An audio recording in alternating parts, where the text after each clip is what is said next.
నమస్తే Santosh, welcome to special focus. ఇప్పుడంటే corona వైరస్తో వణికిపోతున్నాం. గడప దాటాలంటేనే ఒక్కొక్కరికి గుండెలు జారిపోతున్నాయి. ప్రపంచం మొత్తం కరోనా దెబ్బకు చాప చుట్టేసింది. కానీ 100 ఏళ్ల కిందటే కరోనాకు జేజమ్మ లాంటిది, ఎబోలాకు ముత్తాత లాంటిది దునియా మొత్తం దుమారం రేపింది. కరోనా దెబ్బకు 2 లక్షల మంది చనిపోతేనే అయ్యో అంటున్నాం. మరి అప్పుడొచ్చిన వైరస్ కొన్ని కోట్ల మందిని తనతో పాటు తీసుకెళ్ళింది. మన దేశంలోనే 2 కోట్ల మంది చనిపోయారంటే నమ్మగలరా? అసలు 100 ఏళ్ల కిందట ఏం జరిగింది? కంటికి కనిపించని వైరస్ నుంచి ఆనాడు ప్రపంచం ఎలా బయటపడింది? 1918 అంటే ప్రజలకు ఎందుకంత గుండె దడ? కరోనా టైంలోనూ గడగడలాడిస్తున్న కరోనా స్పానిష్ ఫ్లూ అంటే ఏంటి? ఎక్కడ పుట్టింది? ఎలా పురుడు పోసుకుంది? అప్పుడే మొదటి ప్రపంచ యుద్ధం ముగిసింది. 1918 నవంబర్ 11న యుద్ధం ముగియడంతో సైనికులంతా పెట్టాబేడా సర్దుకుంటున్నారు.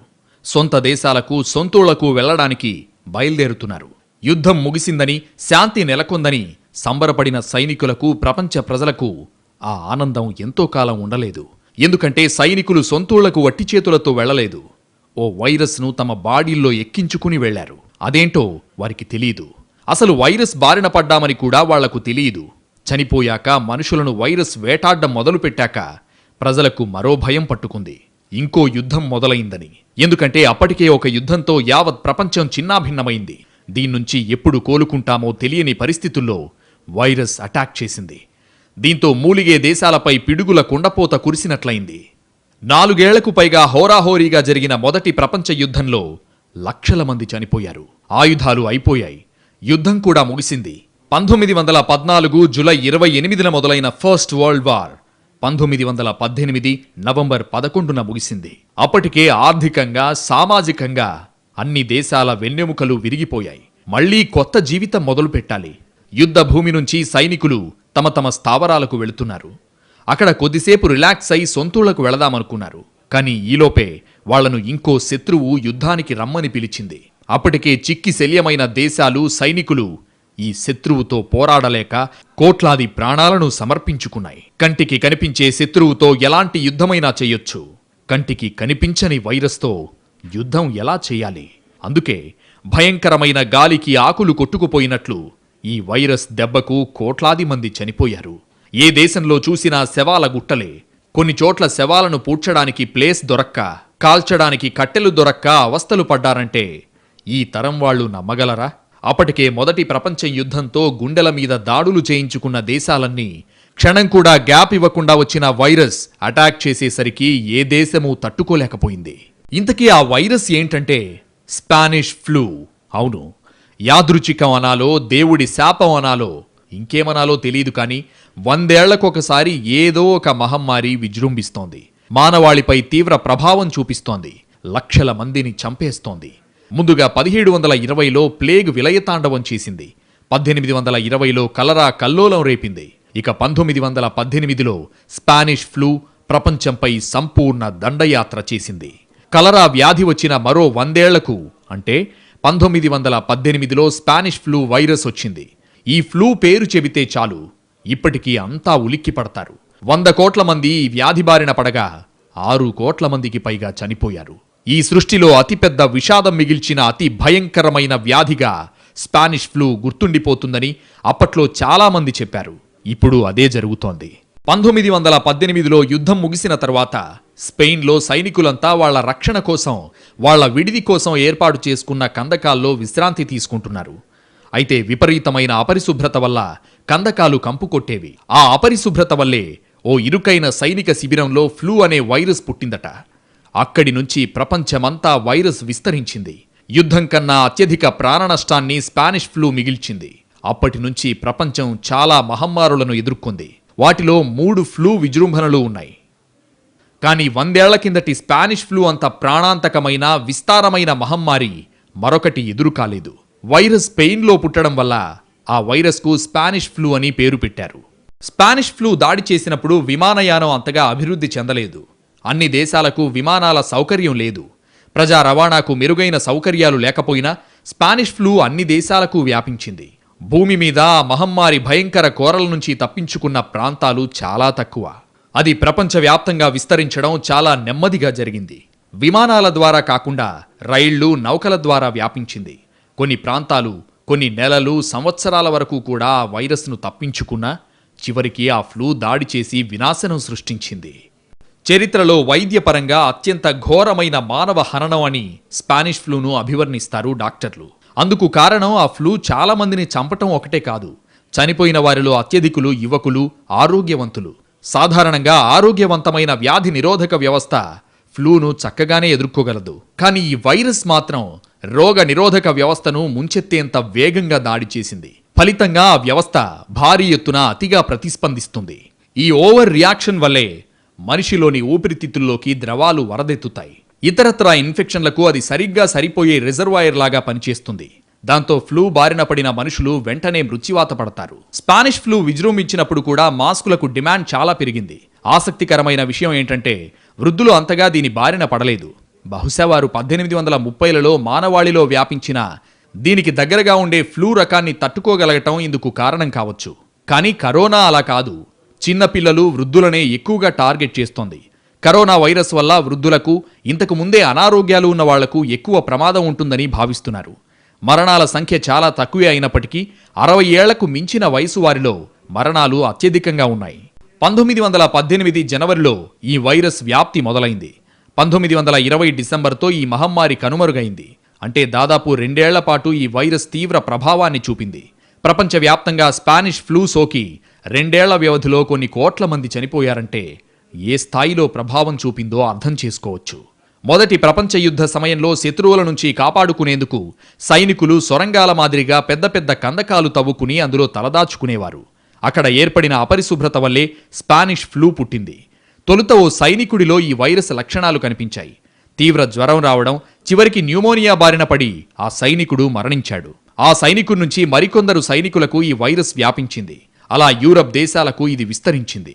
100 ఏళ్ల కిందట స్పానిష్ ఫ్లూ వచ్చినప్పటి ప్రపంచ పరిస్థితులకు, నేటి కరోనా వచ్చినప్పటి పరిస్థితులకు చాలా తేడా ఉంది. అప్పట్లో ఇంత జనాభా లేదు, ఇంత టెక్నాలజీనూ లేదు, రవాణా వ్యవస్థ కూడా ఇంత భారీగా లేదు. ఇప్పుడు ప్రతి చిన్న దేశానికి విమాన సర్వీసులున్నాయి. ప్రతి ప్రాంతానికి రవాణా సౌకర్యం ఉంది. జనాభా కూడా చాలా పెరిగిపోయింది. అత్యాధునిక టెక్నాలజీ అందుబాటులోకి వచ్చింది. వ్యాధి ఎదుర్కోవడానికి ఎంత శక్తివంతమైన టెక్నాలజీ ఉందో అదే వైరస్ వ్యాప్తి చెందడానికి కూడా అంతకు మించి అనుకూలాలున్నాయి. అదే ఇప్పుడు ప్రపంచాన్ని భయపెడుతోంది. అన్ని దేశాలను ఆందోళనకు గురిచేస్తోంది.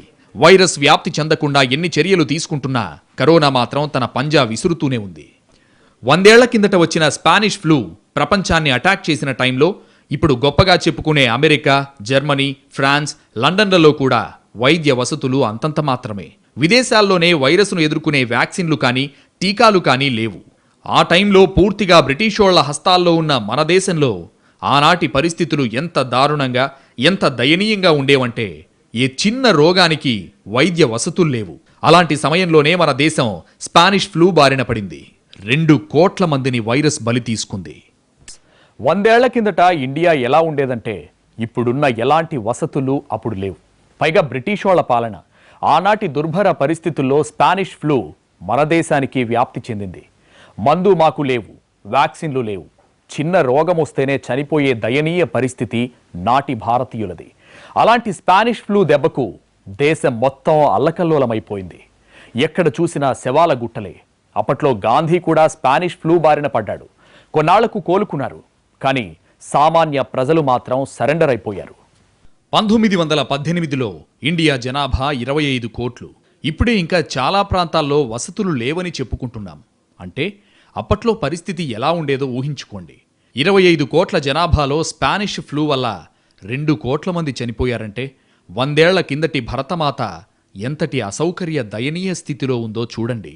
ప్రపంచం మొత్తం స్పానిష్ ఫ్లూ కారణంగా 6 కోట్ల మంది చనిపోతే ఒక్క ఇండియాలోనే 2 కోట్ల మంది చనిపోయారంటే మన దేశ ఆరోగ్య వ్యవస్థ ఎంత దారుణంగా ఉందో స్పష్టంగా కనిపిస్తోంది. అప్పటికీ ఇప్పటికీ ఏమైనా మారిందా అంటే మారింది. 25 కోట్ల జనాభా 130 కోట్లకు చేరుకుంది. చాలా ప్రాంతాల్లో వసతులు పెరిగాయి. మానవాళి ఆలోచన తీరు మారింది. అభివృద్ధి పెరుగుతోంది.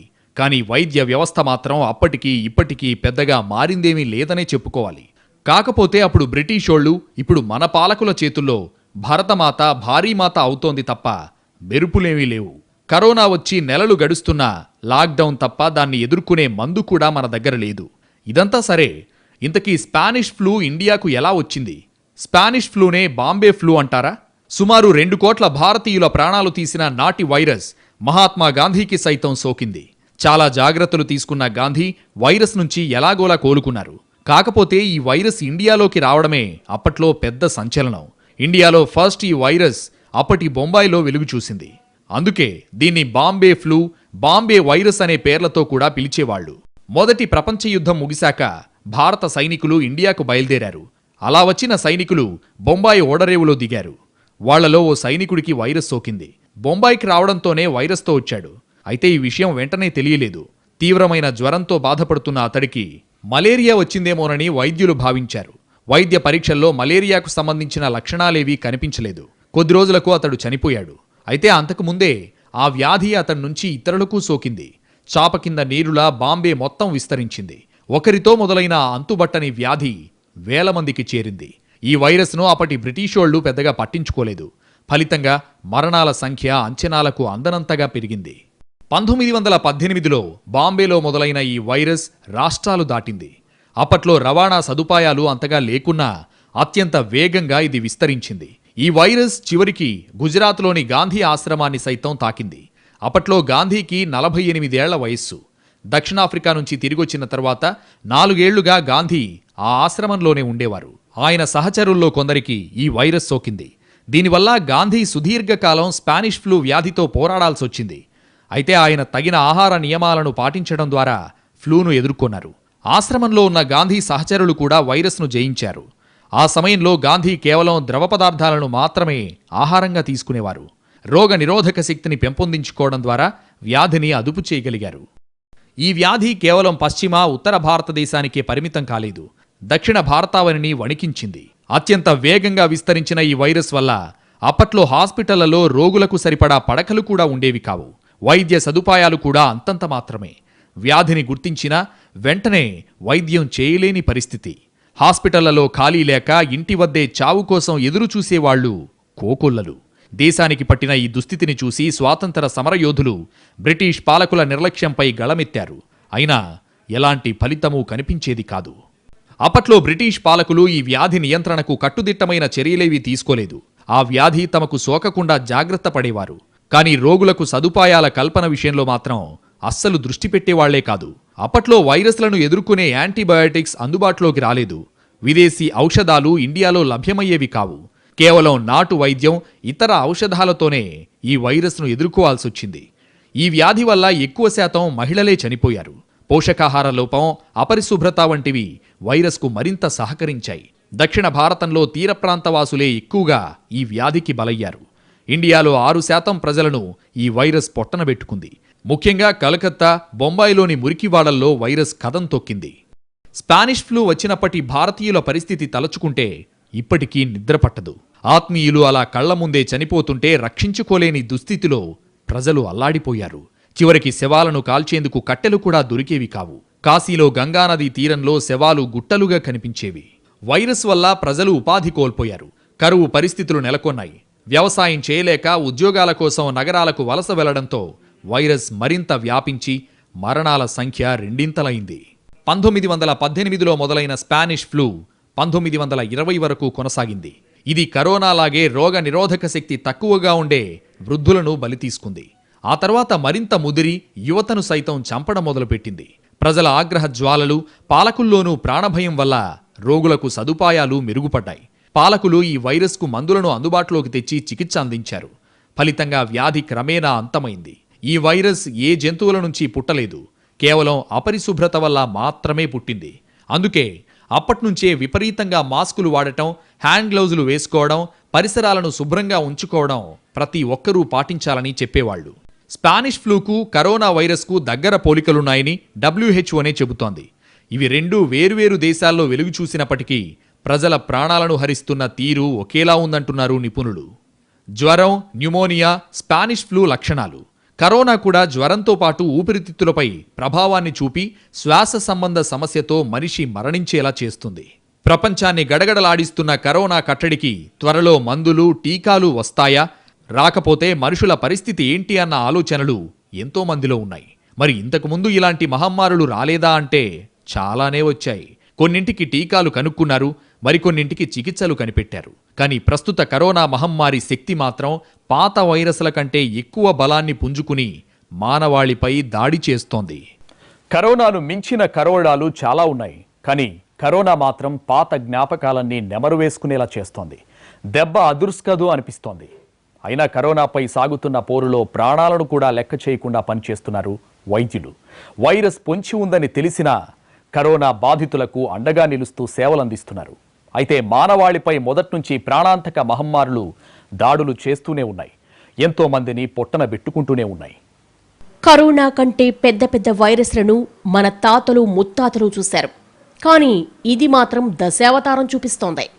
జెండా పాతిన ప్రతి చోట యాంగిల్ మార్చి అటాక్ చేస్తోంది. మనిషి విశ్వరహస్యాలను ఛేదిస్తున్నా వైరస్ల నుంచి మాత్రం తప్పించుకోలేకపోతున్నాడు. అనాదిగా మనిషితో పాటే మహమ్మారులు కొనసాగాయి. కంటికి కనిపించని ఈ శత్రువుని ఎదుర్కొనేందుకు మనిషి జీవన్మరణ పోరాటాలు చేయాల్సి వచ్చింది. ప్రస్తుతం కరోనా విజృంభణ నేపథ్యంలో మానవ చరిత్రను ఎన్నో కుదుపులను గురిచేసిన వైరస్లు ఎంత ప్రమాదకరంగా ఉన్నాయంటే, మొట్టమొదట క్రీస్తు పూర్వం 165 నుంచి 180 సంవత్సరాల మధ్యకాలంలో యాంటోనిస్ ప్లేగ్ వ్యాధి ప్రపంచంపై దాడి చేసింది.